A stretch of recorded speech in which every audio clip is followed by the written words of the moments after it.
Hello everybody, it's Thursday, September 14th, 2003. I'm just sitting outside for a bit, and I wanted to talk symptoms because I know some people had asked, did I have any symptoms?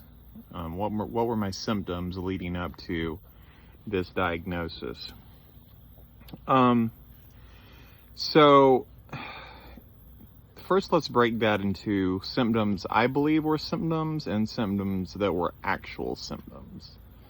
So, about 9 months prior to my diagnosis, I had, and this is kind of a delicate, gross thing to talk about, but I had constipation that kind of worsened throughout 2022.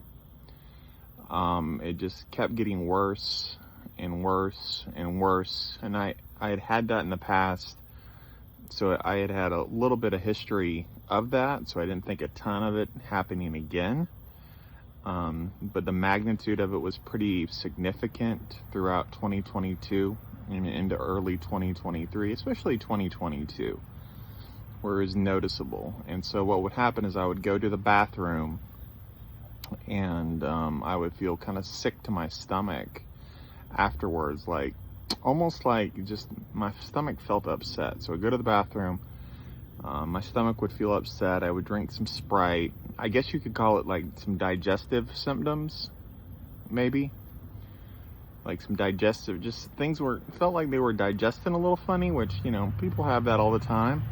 Doesn't mean they have stage 4 cancer. But just some digestive symptoms. And so as we entered February of 2023 and into March of 2023, I actually went to my doctor in February and with these digestive symptoms and constipation symptoms and simply mentioned them to him. He didn't think a lot of them. And as March 2023 wore on, it seemed to get worse. I was having, I had a couple nights where I had some pain, like I was bloated and I felt constipated, and I had pain that kind of radiated right through the center, like of my body. It was really strange. And so that kind of worried me a little bit. To be honest, not a lot. I was like, well, that's weird. That didn't feel good. It kept me up all night. So I had that going on. And so as we headed toward around the 17th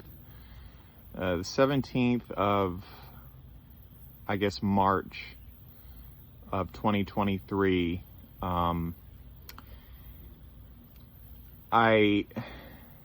not only did I have the digestive symptoms, but I also was starting to feel kind of nauseous. I was starting to feel kind of sick. I didn't know why. Just icky. I mean, I vividly remember starting to feel more icky. Just, I guess you could say flu-like symptoms, whatever you want to call it. It just felt bad. Didn't feel like eating. I remember, I didn't feel like eating. I remember family coming over, and they noticed that I didn't eat much. So that happened, and as that were happening, I noticed my urine. My urine was getting darker, and I thought that was a little odd. I didn't think a lot of it at that point. I thought it was a little strange. And then finally my my bowels, again, kind of gross here, but my bowels turned completely pale, like clay, like pure white. And I was like, wow, I've never actually seen that before. I bet I have like maybe pancreatitis, or maybe my gallbladder's going bad. I bet my gallbladder's going bad. Or I have a gallstone. Maybe that's what's going on here. And so that kind of weirded me out. And so I contacted my doctor, or one of my providers, and told them of all these symptoms, and they ordered a metabolic panel. Okay. They ordered a metabolic panel. This all happened within like a week, like from the sick, or maybe about a week from, so like the initial sick, like feeling nauseous symptoms, to like ending up in the hospital happened in a week period. That's how fast that happened. Those major symptoms. So I told her about the dark urine. I thought maybe I was looking a little bit yellow. Told her about the pale stools, the clay stools, and they said, I guess they ran this metabolic panel on me, and they called me back and they said, your liver enzymes are through the roof. They're really bad. You need to go get an ultrasound right now. So I ran down to the standalone ER, an imaging center near me, and they got the results right away before I even got home, and they said, your bile duct is dilated. Bile duct is dilated. You need to go to the ER right now, and you need to get an ERCP right now. You need to ask for an MRCP and then an ERCP. I'm not sure what the MRCP is. Maybe that was like the MRI version of it. I don't know. And then an ERCP. MRCP was like the MRI. Maybe. And so I went and I did that, and they admitted me to the hospital immediately. And again, that was like March 23rd, March 24th. They admitted me to the hospital immediately. Liver enzymes are like, if we don't reverse this, you're going into liver failure. You're completely yellow.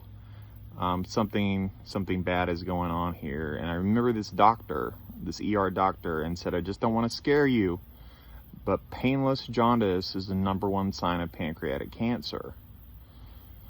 I don't think it scared me too much at that point, but it did worry me a little bit. And so the next day,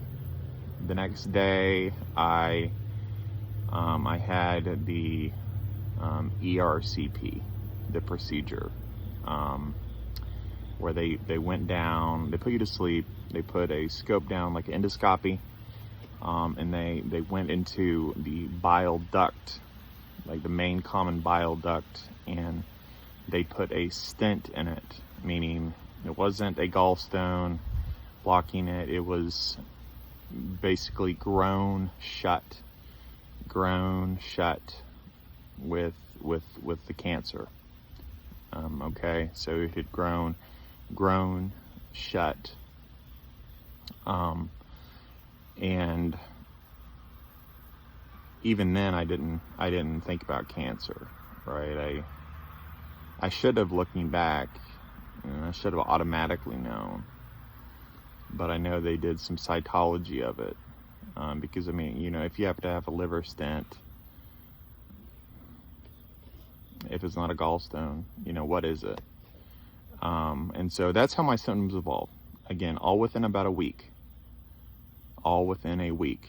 I had some digestive issues, you could say. You can make the argument that some of those 9 months prior were related. I can't prove that. But the main symptoms, out of the blue, happened in a week's period. I went from a normal guy, doing normal things, living a normal life. And no, I was not like officially diagnosed right away, unfortunately. I was not seen at a tertiary care hospital that could perform that type of diagnosis. I knew within 4 or 5 days that I had some type of cancer in my bile duct. Okay, they didn't know what type it was, but we knew it was cancer, so that was scary enough. But they were not a hospital capable of making that kind of diagnosis. And I wasn't diagnosed about a month later. after about a month in the hospital, unfortunately, really delaying my treatment. So it's important to get to a type of hospital that can start treating you and diagnosing you very, very quickly, instead of saying, oh yeah, your cytology, when they went into the bile duct, they did some brushings, okay, so we knew there was cancer there, but I was not officially diagnosed a month later, treated like a month and a half later, no, maybe like 2 months later, a long time, a lot of delays. So it was, but initial symptoms a week, out of the blue, no warning, absolutely no warning, no warning at all. 0 to 60 in 1 second. No warning. That's what life does. Love you all. I'll be all for now.